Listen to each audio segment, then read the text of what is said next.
ابو صالح ذکوان نے بیان کیا، ان سے ابو ہریرہ رضی اللہ عنہ نے فرمایا کہ نادار لوگ نبی کریم صلی اللہ علیہ وسلم کی خدمت میں حاضر ہوئے اور کہا کہ امیر و رئیس لوگ بلند درجات اور ہمیشہ رہنے والی جنت حاصل کر چکے،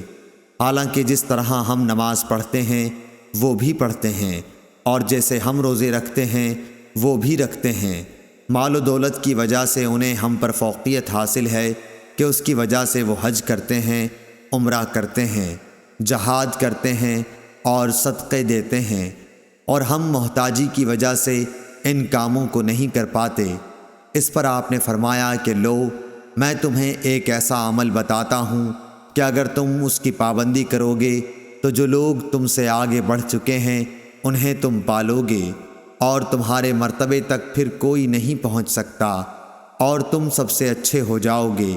سوا ان کے جو یہی عمل شروع کر دیں۔ ہر نماز کے بعد